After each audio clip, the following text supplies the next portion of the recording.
श्री स्वामी समर्थ. सहज भक्तियोग चॅनलमध्ये दत्तात्रेयांचा चौथा अवतार श्री स्वामी समर्थ या विषयानिमित्त आपले मनःपूर्वक स्वागत. यापूर्वी चैत्र महिना भाग 2 व 3 मध्ये आपण स्वामी समर्थ प्रकट दिनानिमित्त त्यांची अवतार कथा आणि कार्य याविषयीची थोडी माहिती जाणून घेतली आहे. या भागात आपण स्वामींची काही गुणवैशिष्ट्ये आणि त्यांच्या विचारधनाविषयी जाणून घेऊया. एक म्हणजे ब्रह्मा, विष्णू आणि महेश यांचा त्रिगुणात्मक अवतार म्हणजे श्री दत्तात्रेय आणि श्री दत्तात्रेयांचा कलियुगातील मनुष्य रूपातील चौथा पूर्णावतार म्हणजे श्री स्वामी समर्थ. हा अवतार मानव कल्याणासाठी आणि भक्तीचा खरा मार्ग दाखवण्यासाठी होता. या अवतारात स्वामींनी काळानुसार आणि परिस्थितीनुसार सर्वसामान्य लोकांना सहज सुलभ भक्तिमार्ग दाखवला. देवाला बोजड करू नका, साध्या सोप्या पद्धतीने पूजन केलेले देवाला आवडते. श्रद्धाभाव महत्त्वाचा असतो. तुमची श्रद्धा दगडाला देव बनवते. मंदिरात जा, पण रोज मंदिरात जाऊनही तुम्ही दगड राहू नका, असे स्वामींनी लोकांना अनेक प्रसंगातून समजावून सांगितले. त्यांच्या स्थानावर येण्यास जातीपातीचे, धर्माचे बंधन नव्हते. श्रद्धा आणि सचोटी असणाऱ्या प्रत्येकाची ते दखल घेत आणि त्याचे दुःख दूर करत. स्वामींना प्रत्येक व्यक्तीचा भूत, भविष्य आणि वर्तमान काळ माहीत असे. त्यांच्यापासून कोणतीही गोष्ट लपून राहत नसे. कोणाच्या मनात काय चालले हे त्यांना कळत असे. थोडक्यात ते सर्वज्ञ आहेत. तसेच ते सर्व रूपेण आहेत.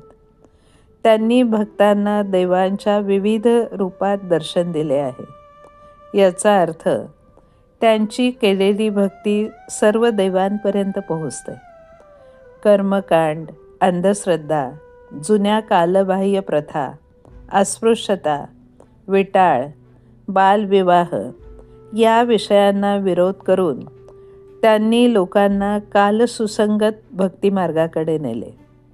त्यांनी त्यांच्या अवतार काळात विधवांचे विवाह लावून दिले.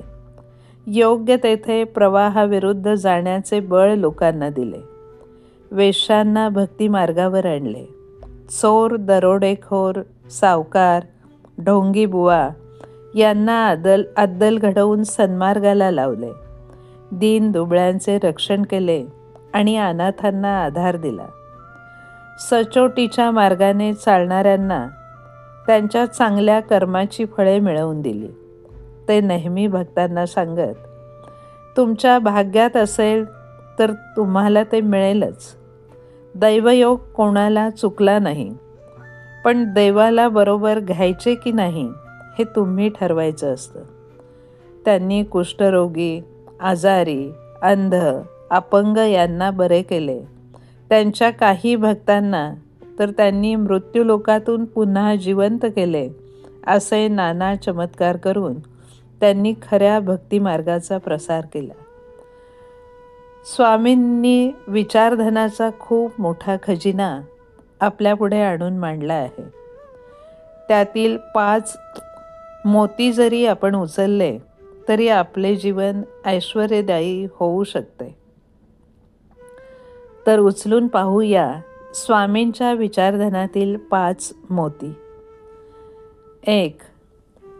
कोणाचेही धन, आनंद आणि सुख हिसकावून घ्याल तर तुम्ही तुमच्यावर अधिक संकटे आणि दुःख ओढावून घ्याल. 2. ज्याला त्याला आपल्या कर्माची फळे मिळतात. असत्य एक ना एक दिवस दारात येऊन उभे राहते, म्हणून सत्याने वागा, नेहमी चांगलेच कर्म करा. 3. फक्त शरीर सुदृढ असून चालत नाही, तर आत्मा आणि मनही सुदृढ असायला हवे. रोग शरीरापेक्षा मनात असतो. 4. नारळाचे झाड जितके उंच जाते तेवढेच ते खाली वाकलेले असते. झाडाला फळे फुले लागतात तेव्हा ती वाकतात. तसे तुम्ही कला कौशल्याने जरूर मोठे व्हा, पण तुमचे पाय जमिनीवर असू द्या. तुमच्या अंगी नम्रता असू द्या. 5. ज्ञानग्रहण व आत्मसात करणे याला वेळ लागत नाही, पण मला हे जमेल का ही भीती घालवायला वेळ लागतो. परिवर्तन हा जगाचा नियम आहे. जो बदलत नाही तो तिथल्या तिथेच राहतो. त्याची उन्नती नाही, फक्त अधोगती होते. स्वतःला दुर्बल समजाल तर दुर्बल राहाल आणि सामर्थ्यशाली समजाल तर सामर्थ्यशाली व्हाल. याशिवाय त्यांनी भक्तांना दिलेली 2 अभिवचने ही तर खूप मोठी अमूल्य देणगी आहे. एक म्हणजे भिवू नकोस, मी तुझ्या पाठीशी आहे. याचा अर्थ तुम्ही एकटे कधीच नाहीत. स्वामी तुमच्याबरोबर सदैव आहेत. पण पुढे होऊन तुम्ही प्रयत्न करणे जरुरीचे आहे. तरच तुम्हाला स्वामींचे पाठबळ नक्की मिळेल.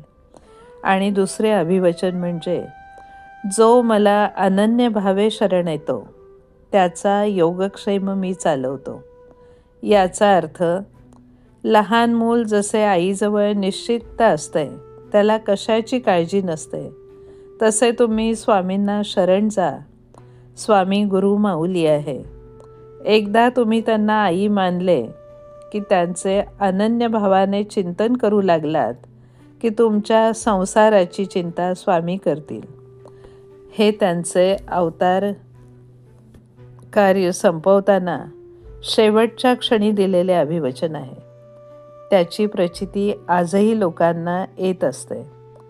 प्रभू दत्तात्रेय आपल्याला सेवेत घेवोत आणि आपल्याला त्यांचे कृपाशीर्वाद लाभोत, यासाठी मनःपूर्वक शुभेच्छा.